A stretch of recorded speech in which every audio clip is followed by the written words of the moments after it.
Chapter 3, The Polygraph Technique.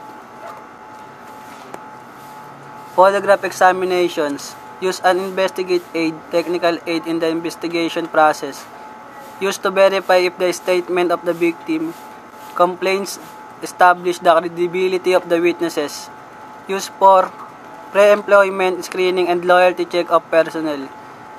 The ultimate objective of conducting a polygraph examination is to obtain the subject's admission or a confession to the offense committed. Admission.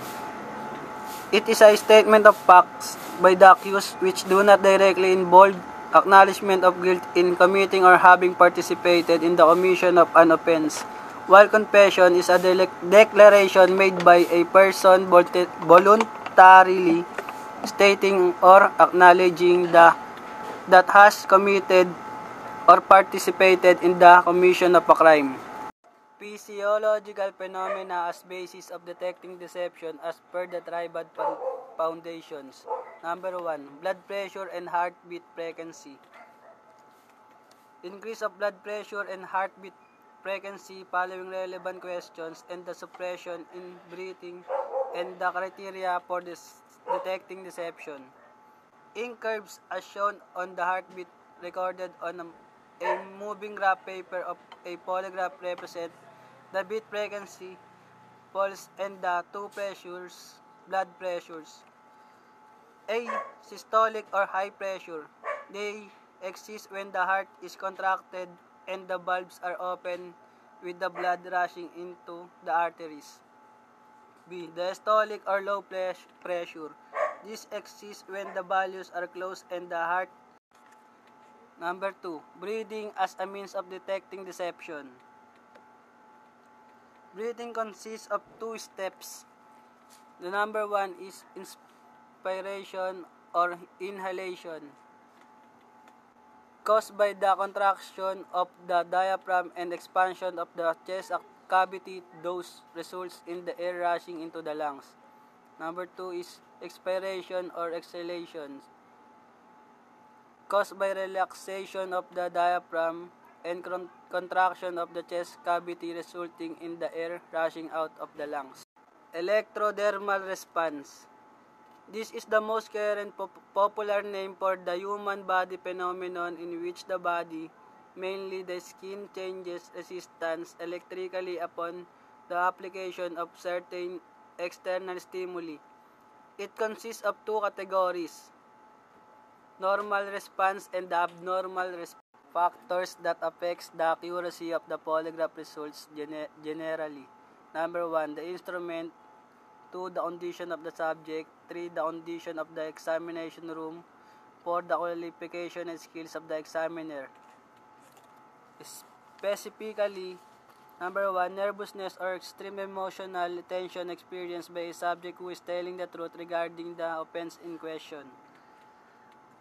It is apprehension induced by the mere fact that suspicion or accusation has been directed against him. Number 2, physiological abnormalities. Excessively high or excessive low blood pressure, diseases of heart, respiratory disorder. Number 3, mental abnormalities. Feeble-mindedness as in idiots, imbeciles, and morons. Psychosis as in manic depressive, paranoids, schizophrenic, paretics, etc. Psychoneurosis and psychopathy as among the so-called peculiar or emotionally unstable persons. Number 4, unresponsive in a lying or guilty subject. No fear of detection. Number 5, attempt to beat the machine by controlled breathing or by muscular flexing. Number 6, unobserved application of muscular pressures which produces ambiguities and misleading indications in the blood pressure tracing. What are the limitations of the polygraph technique? It is an invaluable investigative and but never a substitute for investigation. 2. It is not a lie detector but only a scientific diagnosis instrument. Number 3. It does not determine facts, it records responses to that which the subject knows to be true. 4. It is only as accurate as the examiner is competent. Number 5. The test will not be given until enough facts have been established to permit the examiner to prepare a complete set of suitable questions. 6. The test will not be given without the voluntary consent of the subject. Number 7. No indication will be given to any person or placed in any report that a person will be considered guilty because he refused to take the test. 8. A test will not be given until the accusations have been explained with the subject. 9. No attempt to use polygraph for evaluation of any person for mental or physical. 10. No examination will be conducted on unfit subject. What are the barriers to the polygraph examination? Pathological liar, mental cases, persons under the influence of intoxicating liquor. Number 4, narcotics related cases. Number 5, various heart and other organic trouble. The polygraph instrument. The instrument used in the proper application of the polygraph technique is essentially a pneumatically operated mechanical recorder of changes in respiration, blood pressure, pulse rate, supplemented with a unit for recording galvanic skin reflexes or an additional unit for recording abdominal respiration, muscular movements and pressures, or a plethysmograph for recording changes in blood oxygenation. Modern polygraph services uses computerized polygraph instrument. For instance, a Lafayette computerized polygraph instrument is common both in a desktop model for polygraph examinations administered in the office and in a laptop model for travel. The polygraph instrument. Figure 2. Monologue models, the Ambassador, Lafayette polygraph, and the Stolting polygraph. Respiratory rate. 2 rubber tubes filled with air called pneumographs are placed around the examinee's chest and abdomen. Blood pressure or heart rate.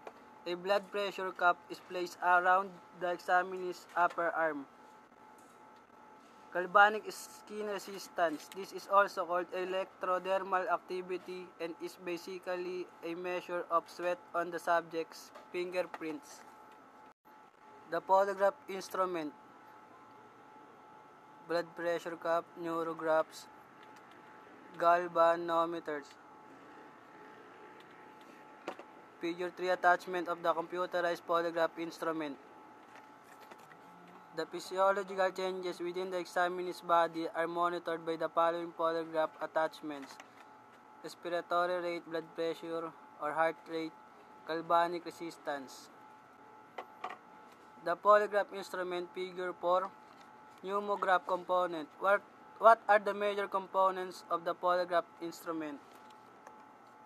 The pneumograph component. The component occupies the two upper parts of the instrument which records the thoracic and abdominal breathing patterns of respiration.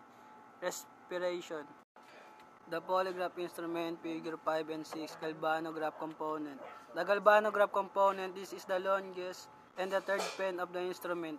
The electrodes are attached to the index finger and the ring finger of the left hand or to the palmar and dorsal surfaces of the left hand. The cardiograph component, this is the fourth and the bottom pen of the instrument. This cardio unit is a mechanically operated unit. It is a high pressure system. Finger electrodes and blood pressure cuff. Finger electrodes fasten to the left index and ring fingers of the subject. and the blood pressure cuff, the same type used by physicians, is fastened on the subject's upper right arm or to bicep. Pneumotubes is fastened on the subject's chest and abdomen through the beaded chain. Pen lifter raises or lowers pen to 3 positions. What are the built-in accessories of the polygraph instrument? Chemograph or chart driving mechanism. Chart roll, arbor, idler, roller, pen table, paper guides, sprocket roller, cutter bar, off and on power switch, synchronous motor. Number 2, pen and linking system. Capillary pen, inkwell, plates, ink dropper, cockbill. Number 3, pneumograph section. Rubber jellos, beaded chain, rubber flexible tubing, pneumograph, tube connection, pneumograph connection tube, pneumograph distributing ink, pneumograph pipeline, bent valve and bent bottom, tambour assembly, sphygmomanometer, resonance control. Number 4, cardio section, pump valve assembly, blood pressure, pump connection, blood pressure cup assembly, connector block, sphygmomanometer pipeline. Number 5, galvanograph section, finger electrode jello, and galvanometer. What are the necessary considerations for an effective polygraph testing? Number 1, the instrument. Pneumograph tube, blood pressure cuff, finger electrodes, pen lifter, chart drive module, paper tear bar, mechanical pneumo module, galvanic skin reflex or GSR module, mechanical cardio module, chart drive roller lever, sphygmomanometer dial, pneumo 1, pneumo 2, cuff, pump, centering control, sensitivity control, GSR mode switch, GSR input connector, cardio, lock lever, and bent. What are the necessary considerations for an effective polygraph testing? Number 2, the examiner. Number 3, the subject. Number 4, the examination room. Number 5, other considerations. The examiner, basis to all that has been said with regard to the utilization and accuracy of the polygraph technique, is the matter of the examiner qualifications and skills. And the subject, generally, there are 3 types of subjects for polygraph testing: a suspect, the victim, of complainant, and witness. The examination room. The examination room is importantly considered for effective polygraph testing. Other considerations. Since the test must be conducted under conditions of privacy, in order for the examiner to safeguard himself against the possibility of subsequent accusation of misconduct, either physical abuse or sexual abuse toward a female subject, a secretary, preferably female, in the observation room should be designated, for this will afford protection as to the female subject. What are the phases followed in the polygraph technique? Phase 1, preliminary preparations. This stage is the initial interview with the investigator handling the case or person requesting it. Preliminary observations. Behavioral observations of the subject begin from the time he enters the reception room until he is escorted into the examination room and must be recorded by a secretary or receptionist. Phase 2, pre-test interview. This is the stage of interview of the subject. The primary purpose of the pre-test interview is to prepare or condition of the subject for the test. Phase 3 examination proper. After the pre-test interview, the examiner should proceed to the placement or attachment of polygraph sensors. The first to be attached is the cardiospimograph and the galvanograph sensors. The simulation test. The stimulation test. The examiner then inspect the charts and ask the subject about his or her reaction to the questions. Obtain blood pressure tracing. Pen balance is critical. The pen is to be held on paper by friction. Inflate pressure until you reach subject's mean pressure. Obtaining proper tracing of the pneumograph. Observe subject for point of maximum chest motion. Place tube at point where maximum motion is observed. The tube must be smooth. A tube that is too loose will result in a distorted pattern. Application to the electrodes to the subject. Position the hands or tip of finger for convenience. Adjust the sensitivity. Sensitivity test. Have subject take a deep breath or touch subject's ear or neck or make a quick motion within subject's line of vision. Technical production of tracing. For cardio tracing, the ascending limb pulse wave causes an expansion of the arterial wall and an increased surface pressure against the cup bladder, thus forcing air from the bladder through the tubing into the tambour. Descending limb. When a pulse wave passes beyond cup bladder, attendant drop in a surface pressure against bladder reverses these processes, permitting the below to return to or towards its original position. The ecrotic notch is caused by the minor secondary pulse wave passing under beyond the pressure cup. For pneumotracing, ascending limb.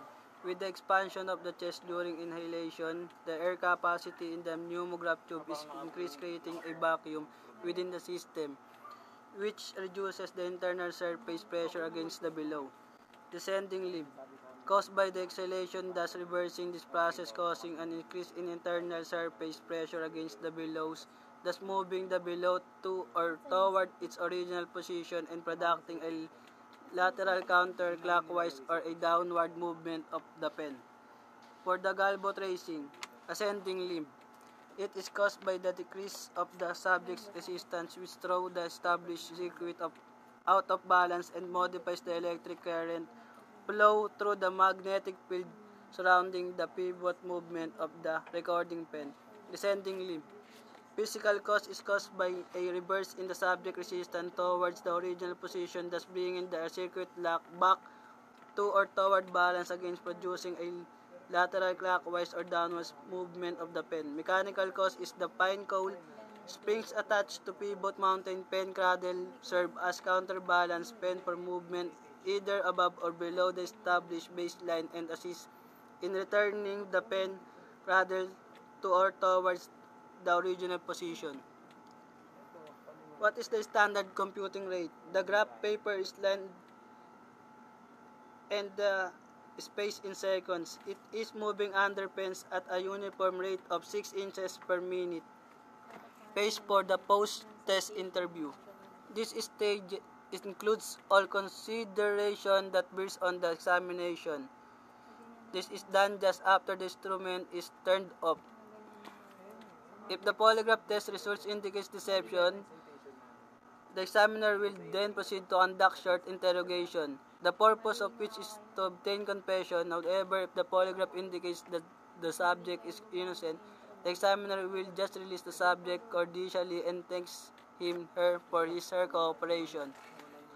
The purpose of further questioning after the test are to clarify the findings, to learn if there are any other reasons for the subjects responding to a relevant question, other than the knowledge of the crime and to obtain additional information and an admission for law enforcement purposes if the results suggest deception.